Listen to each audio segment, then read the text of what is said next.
Hello and welcome back to Crafted by Corie. If you're new, I'm Corie. Welcome to my channel. If you're returning, thank you as always for being here. I've got some brand new Christmas DIYs, so let's go ahead and get right on into the crafting. DIY number one. All right, I have a glass vase cylinder from my stash. I had it for quite a while. I went ahead and wiped it down, and I have a whole bunch of candy canes.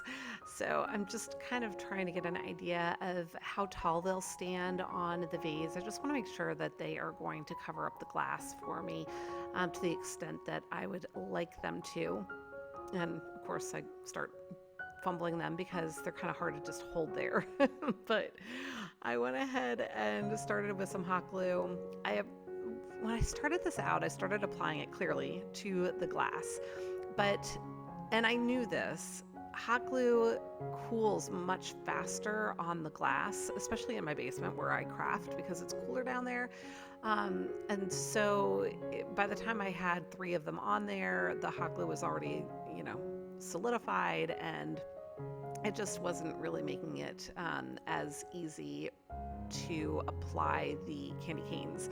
And you saw me so I did go ahead and just start applying the hot glue to the candy cane itself, just a little dab. And you did see me cutting off the little wrapper bottoms just to get them out of the way, make it nice and clean. I did leave the wrappers on the candy canes because I don't want this to become sticky. Your hands tend to have a little bit of moisture to them, and the more you handle this, the more it would just get really sticky and just not in a good way. So, highly recommend you leave the plastic on the candy. And I just continued to work my way around the entire vase. So just a little dab of glue. And this actually went faster than you would imagine. That last one that I stuck in there, there was a little bit of a gap. And so I did add in one more candy cane. I don't know if you could even see it in there, but actually, I guess you did see me tuck that last one in. So and then the one just there just fell off. So I glued it back on again. But there was a little teeny gap. I was able to wedge one last candy cane in there. So it all worked out perfectly. You did see me counting them. There were 51. It was a 4.5-inch cylinder, just to kind of give you an idea. And now I have a piece of scrap ribbon. This is a wired ribbon. It does not need to be wired for this project, but I am just going to tie a little bow around it. The hardest part about this was trying to keep it tight enough. As I was tying the bow, I tied a knot first and then tied it into a bow. So if you have somebody who can just lend a little finger on there to hold your initial part of the knot tight while you finish that up, it would be a big help. But otherwise, this was really easy, really quick to do, and it made a really wonderful impact. And apparently I really like the word really today, so sorry for being so repetitive. But I went ahead and dovetailed the ends of my ribbon, and my vase is all set and ready to go. Although I did decide I was going to add a little more hot glue to the bottom here. So I started to do it with just the individual canes, and then realized I should probably just run a bead along the whole bottom part of it. But I did drop a little bit of hot glue under the ribbon there as well, just where I tied that bow to keep it secure. So then I just ran that hot glue around the whole bottom. And this did a couple of things. It helped to secure the candy canes. So when I would move this around on the table, it wouldn't start popping them off. But it also served to give it a little bit of a surface. So it's not super slick on the bottom. And I don't know, it just helped it sit really nicely on my countertop. So now I have some paper shred that I'm going to use in the bottom, and I showed you a bunch of pics that I have there that are Christmassy. You could certainly use floral foam in this. I opted to use the white shred because just in case there was a gap with any of my candy canes, I wanted there to be white in there, not green. I just figured it would be a little less visible. So I stuffed that in there as best as I could. And now I'm getting my picks ready.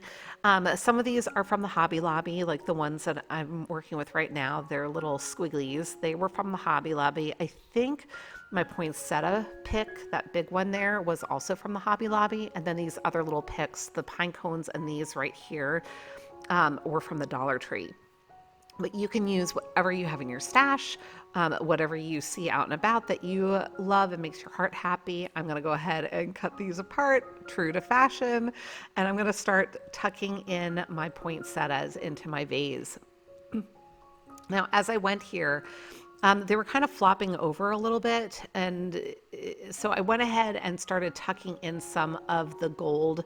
I'm going to call them twigs, for lack of a better term, and I'm just kind of spreading them apart to make them seem a little bit more full and like various little pieces, and wrapping them kind of around the poinsettia stems and using those to kind of help stand it up. Now, if I had had more picks to use, perhaps I could have left this longer, these longer and taller. But as I did this, I just was finding I didn't really like the height of the poinsettias.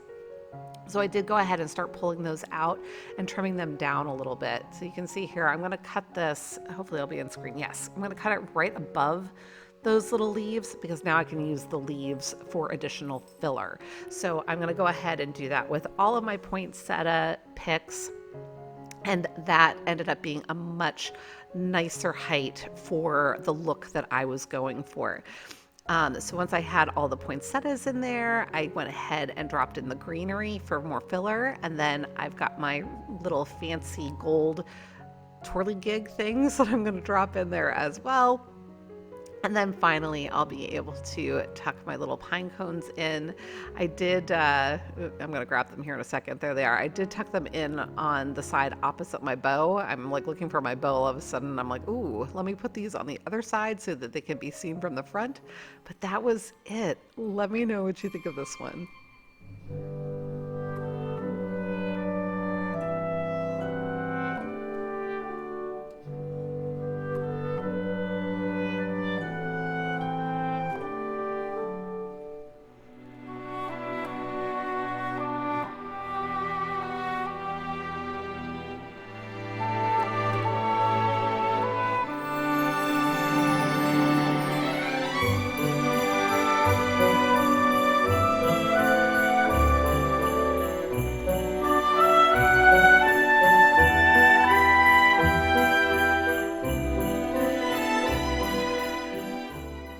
DIY number 2. Okay, this is a tree that I made either last year or the year before, with feathers. It was a snowy little tree. I'm going to obviously rip it apart, and we're going to do something else with it. We're going to use all the parts. So basically, reuse, recycle. So getting all the feathers off of there, and then I have a couple of pieces of scrap fabric. These actually are silk. But I've had them for years and years and years, and they've literally just been sitting in my stash. I used to do silk painting, and so these were left over from that, which maybe I will pick up again someday. But for right now, I was trying to figure out which one I wanted to start with. I'm going to leave the longer one to the next piece of this project, but right now, or the wider one, I don't know. They're both the same length, but one of them was wider than the other. So for right now, I've got some white thread, and I have a relatively long needle. And I am going to go ahead and thread that and work through just along the top of my fabric here. I'm not even quite a quarter of an inch of the way down, but just getting it up on my needle. And as I go, once my needle is full, I'm just going to go ahead and pull it down onto the thread. Now, I'm not forcing it all the way to the end of the thread. First of all, I want to make sure that I don't accidentally run it off the knot on the end. I made a rather large knot, so hopefully that wouldn't be an issue, but I'm also wanting to have a long tail on that because, as you can see here, I'm gathering this fabric up on the thread. we are making a little angel here. So this is going to be the bottom part of her skirt. So I'm wrapping it around at the top of the styrofoam tree form or cone form and just trying to get this nice and tight around it. I'm going to lay it down here and I am going to tie off the thread. I'm going to tie it as tight as I can, being careful not to pull so tight that I snap the thread, because then I would have to start all over basically. So now I'm just fluffing it up and making sure that the gathering is even, going all the way around her little skirt. And that'll serve as the bottom part of our angel. I probably should have ironed the fabric. I just didn't want to be bothered, quite honestly. I was a little pressed for time. So if you want to make sure that her skirt is nice and pressed, I highly recommend ironing her your fabric before you jump in on all of this. But I just didn't have a lot of time. So went ahead and did the same thing with the other piece of silk. And now I'm going to grab out some yellow yarn. Now you could use yellow, you could use silver if you wanted to, you could use brown. This is essentially going to be her hair. So whatever hair color you want, black, orange, you know, whatever you want your angel's hair to have color-wise, that is completely up to you. But as you can see, I made a whole bunch of loops. In hindsight, I wish that I'd made them larger. And I did start tucking in just the end there, trying to leave out the rest of it for her hair, and then quickly realized that I wanted to hide the gathering stuff. So I want to have only a little bit sticking out there, because once I tie this off, I'll flip it right side out. Right now I'm looking at it as inside out. So I'll flip it over, there we go. And now my gathering is going to be hidden and I've just got her hair sticking out. Like I said, I wish that this had been a little bit longer. And there might be better ways of creating hair for an angel. I am sure that some of you have an immediate idea of how this should be done, especially those of you who might work with dolls, as in making dolls. I have never made a doll before, so I'm just kind of flying by the seat of my pants here and doing what comes to mind for me. So this is a little bit clunky probably as you watch this, as I struggle through it, but I have put some polyfill in her little head here, and I'm tying it off with some more thread around her little neck. Again, trying to tie it tight without breaking my thread, and then I'm going to work with her hair. Initially, I was thinking I would try and get it all straight and then do like a little bun in the back, but again, it wasn't quite long enough. So now I'm clipping all of my loops and hoping that I can somehow salvage this. And then I needed my heat gun, my hot glue gun, excuse me, but it wasn't warm, so I set her aside there and I'm working on her wings. Now I looked at that, I'm like, that does not look like an angel wing.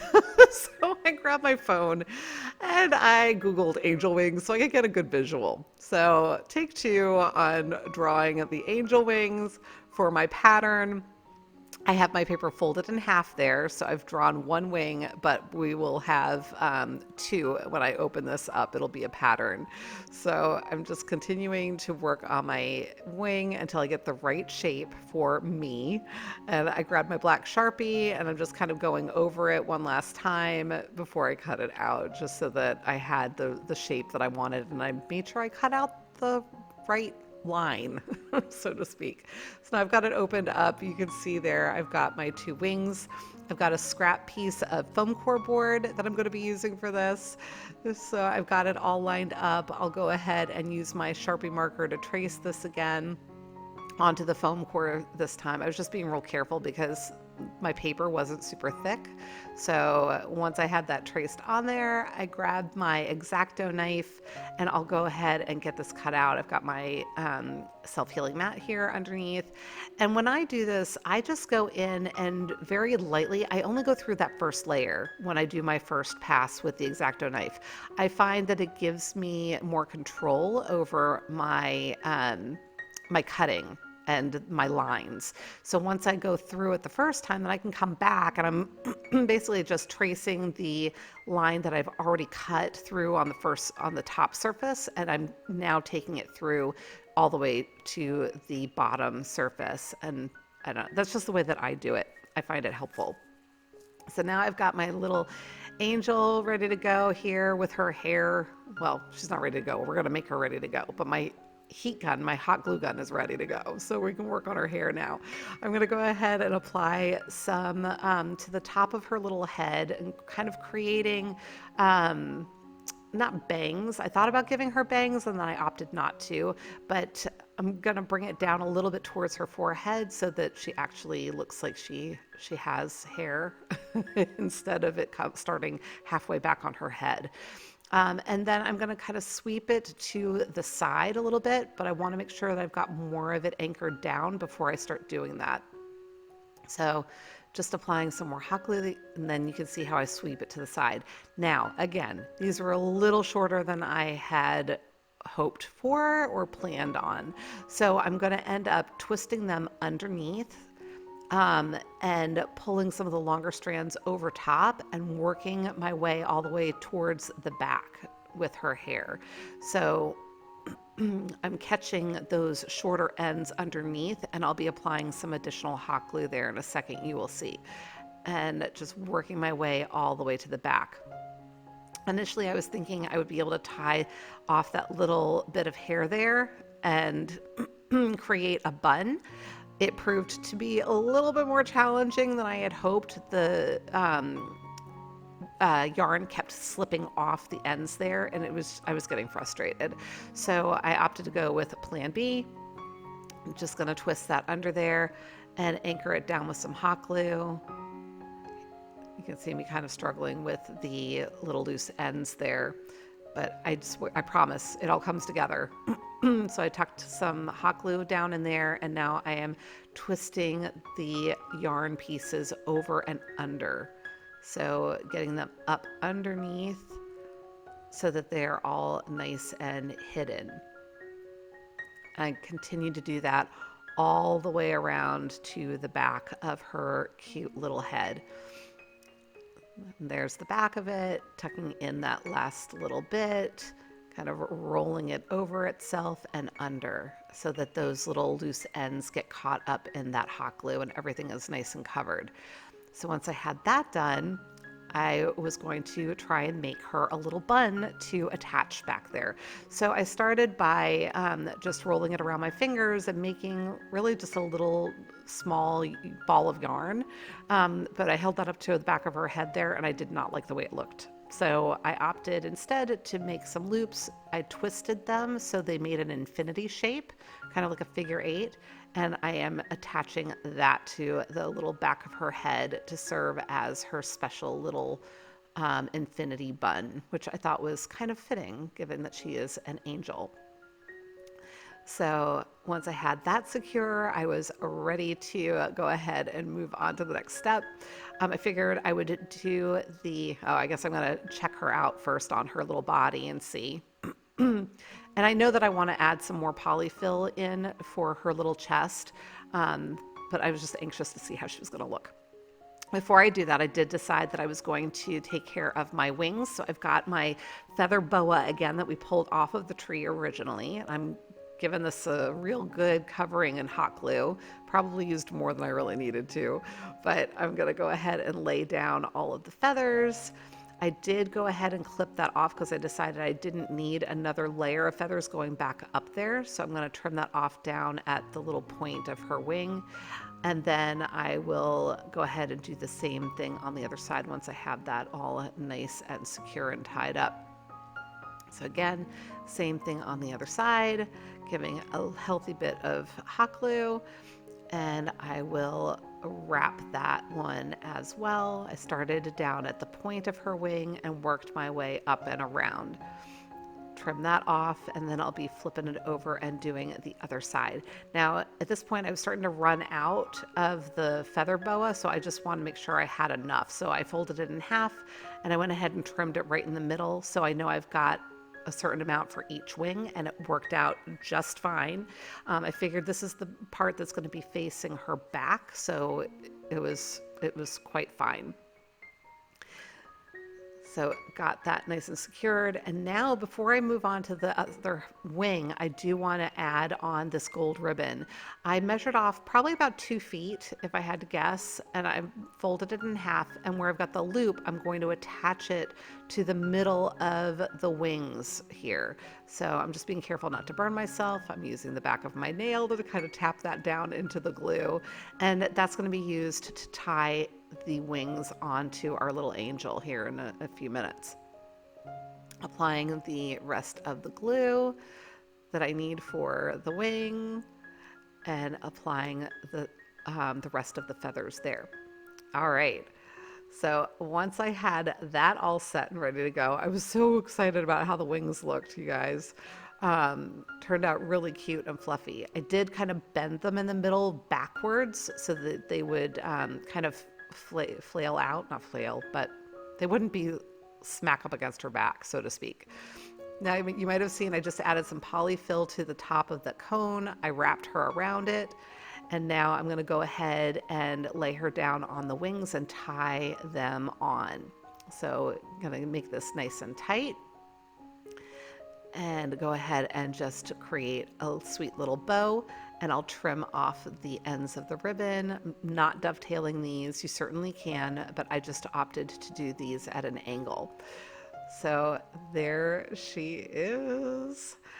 Okay, there she is. So now I've got a chenille stem. This is a glittery gold chenille stem, obviously. I just twisted it into a little O shape, and I'm kind of wrapping it around itself until I get the little stem the length that I want it. Sorry, I was a little bit off camera for part of this, but I just wrapped it around and around. And now I'll be able to tuck it into her, or on top of her cute little head. So just checking to see where I want it. A little bit of glue, tucking that back down, and she is done and so super sweet. Let me know what you think.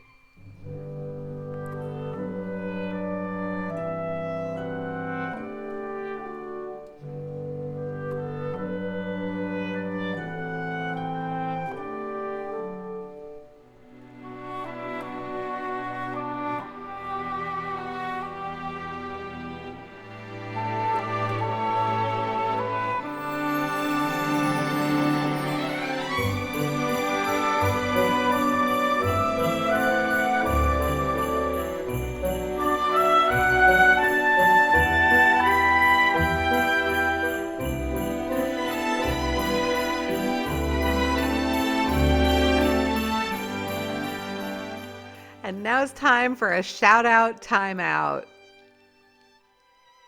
Wonderful Rose, you always do such beautiful work. Thank you for sharing with us. And awesome Allison, I love these, especially the sweaters are so cute.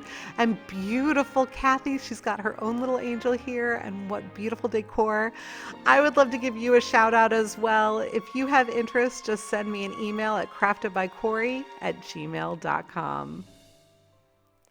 DIY number 3. All right, so I've got another little Christmas tree from a couple of years ago that I am going to recycle. I have some green cardstock that I'm going to be working with. Originally, I thought I was going to make the whole tree the same green color, and then I realized I was going to need more cardstock than what I actually had. So I'll be incorporating another green color into the mix, but I think it turned out super cute. I'm not gonna lie, I struggled with this DIY, you guys. I probably should have saved myself a headache and looked up how to draw, or what's the best way to create a cone shape in different sizes, because I spent more time than I care to admit trying to figure this out. So hopefully you can learn from my challenges. I highly recommend Googling cone shape creation or something like that. I imagine that there are some instructions online that will help you, but I started out just creating an arc here with my my pencil. I taped it to my surface up at the middle of the center of the top of the paper, and you saw how I did that. And I'm just measuring to make sure that it's about the right distance, from the pencil line to the edge of the paper because I want my cone to be the right shape, essentially. And so now I'm figuring I need to figure out what kind of an angle I need to create my cone. So I wrapped around the area where I think this cone is going to go. I wrapped my yarn and I'm measuring my yarn. It was 9 inches. So I went ahead and measured off, and this is an 11-inch sheet of paper. So I measured off an inch on either end, and that was where I started out with my angle. And don't mind me, I'm crafting in my robe. So there's a lot of stuff going on over here in the Corie household. But at any rate, went ahead and marked that off. I did find later that it was not going to, and I'm looking at it already, I know, it's not enough of an angle. It's not going to make a proper cone shape. But I went ahead and cut it out, and I'm just thinking about it while I cut it. Eventually, I realized I really needed to have 3 of these to create the cone shape that I needed. It's now 9 inches from line to line, so I marked it off in 3s. So or from edge to edge because I already cut it out. So I marked it at the 3-inch and the 6-inch mark and went ahead and cut that out and then cut the others to the same size. And now I'll be able to piece them together to create my cone. But right now I am going to work on that second layer, so to speak. And I'm going to make it a little bit shorter because I need a slightly smaller cone. Now, with a slightly smaller cone comes a different arc, right? And actually arc is the term that I was talking about before. When you Google how to create an arc or an arch, probably arc, A-R-C, that's going to give you probably the best instructions for whatever size arc you are trying to create. And I just continued to work through this. This is my process when I'm figuring things out. Not sure why it didn't occur to me to look it up, but it didn't. So now I need to create the inside of my little arc here. And so I'm using my Quaker Oats little container that I have in my stash for hopefully crafting something at a future date. And I'm going to go ahead and, I guess I'm just double checking to make sure that this is going to create a good arc or a good, not arc. What am I making? Cone shape. So it was fine. I went ahead and cut out my little shape that I had created with my Quaker oatmeal bin, and that was working quite nicely. So now I'm looking at this and I'm like, okay, I am going to need more than one of these pieces. I did ultimately need 3. I thought at first I was going to be able to get by with just 2 of them. I was mistaken. And so I went ahead and pieced those together and I started cutting them, and yeah, I had to fix that too. But now I've got my last one. I was like, okay, for the top one, I probably can use just one, but I need a different shape. So my Quaker oatmeal container was too small for this arc because I need the full arc. So I used the bottom of that planter that you saw, and I'm just going to put a notch right in the middle of the flat part, and I'm gonna kind of turn the edge of the one side in, as you can see, so that I can bring this little arc together into a cone shape. That one was actually a semicircle. So I have got that semicircle, and now that I'm looking at it, I probably could have used a semicircle that's cut out of the big green arc that's right there, and that might have worked just fine. I'm not honestly sure. Maybe that would have been too small. I guess it was too small because that was the size of my Quaker oatmeal container that I thought was too small. So I digress. So now I'm using the other end of the planter to create an arc for the middle of the pine tree, or this is a pine tree we're creating here. So I went ahead and did that. Now I'm looking at it and I'm realizing I've got too much cut out of the middle because I had tried to do my arc before, and yeah. So I've got this other piece I'm going to go ahead and add in to try to help me out here. So I went ahead and worked with that piece, got that all taken care of. And this is where I'm realizing that I am going to need the third piece. So I ultimately worked the third piece back in. But first, actually, I went ahead and notched that. So I guess I'm telling you a little bit out of order. Like I said, this was a process. So essentially, you need 3 large circles and to create your arcs, right? They're really 3/4 circles, I would say. And then you need 3 smaller circles to cut the middle parts out. I, I don't know how else to explain it, but hopefully you're gathering what I'm saying by watching me do this and seeing how I'm messing up in the process. But at this point, I realized that my lighter green arc was too small, but I had to get all of this stuff off of the foam core, or not foam core, the foam cone shape so that I could see exactly what I was working with because it was kind of getting in the way. So my little one is great. And here I'm like, okay, yeah, the two, they're not going to cut it. So I've got my third one. I'm going to go ahead and pull the 2 apart, use one to trace the shape that I need to add to my little arch. I wasn't paying enough attention because I already had pencil marks on the other side of this. So when I flipped it over to actually use it, when I pieced it all back together again, I realized I had an issue. But again, it worked out just fine. I was able to figure it out. Here I've got it all together, taping it up, flipping it over. There are the pencil marks. Oh, crud. So went ahead and pulled that off. Fortunately, I was just using tape at this point.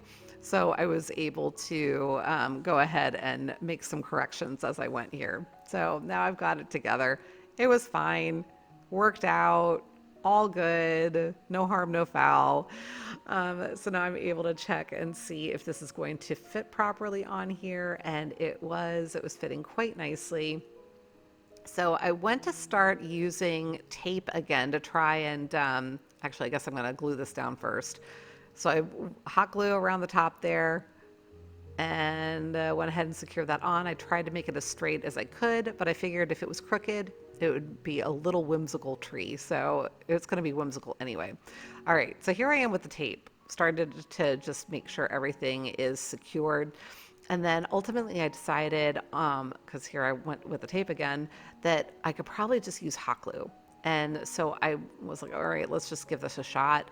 And it worked out actually better than I had anticipated. So I went ahead and used hot glue for the rest of the piecing together of my little arcs. And then just for good measure, I put some hot glue down inside of there. I know it's not going to fall down because, again, it's a cone and it gets wider as it goes down. But I just figured that way it wouldn't shift around, it wouldn't pop up. It'll stay put. And I went ahead and started to apply my larger cone and then quickly realized it was now actually a little bit too large compared to the others. So I took off about 2 inches, or I decided I needed to take off about 2 inches from this arc. So I'm just going to eyeball it now because I'm like done with my patience as far as trying to figure out the arc shapes, and I don't have a large enough circle to trace. So I went ahead and just eyeballed it, and I actually did an okay job with this part of it. So I was pleasantly surprised, but I also knew that I'm going to be trimming this tree, trimming in the sense of decorating, not cutting, in such a way that it will camouflage some of the potential mistakes, so to speak. So went ahead and got that one secured to the cone shape. And then I was, dropping a little bit of hot glue in there as well, just to make sure.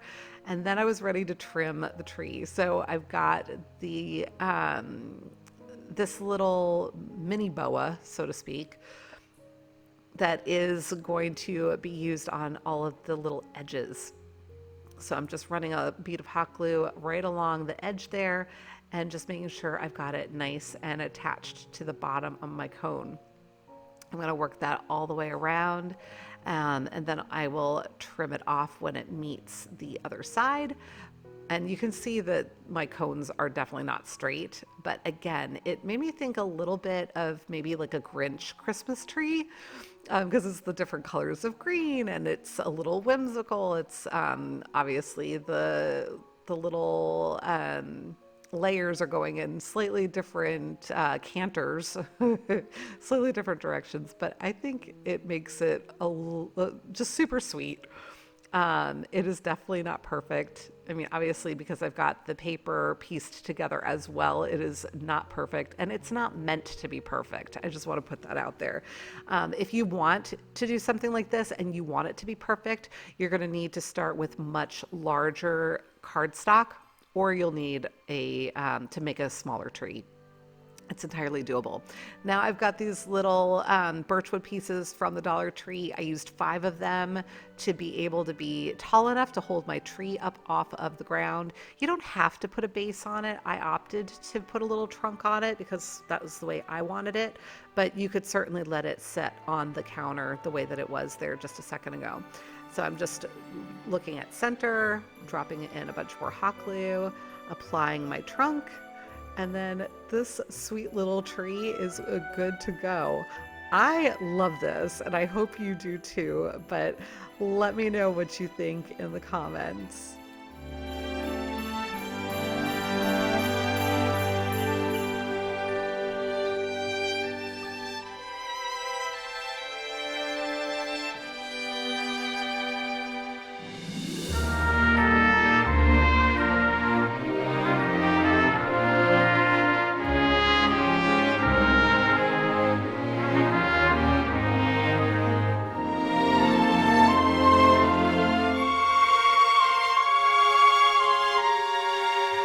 Okay, everybody, that's it for today. If you enjoyed the projects, remember to give me a big thumbs up, leave me a comment, let me know which one was your favorite, and until the next time, be well, be kind, and make it a great day. Thanks so much for watching. Take good care. Bye.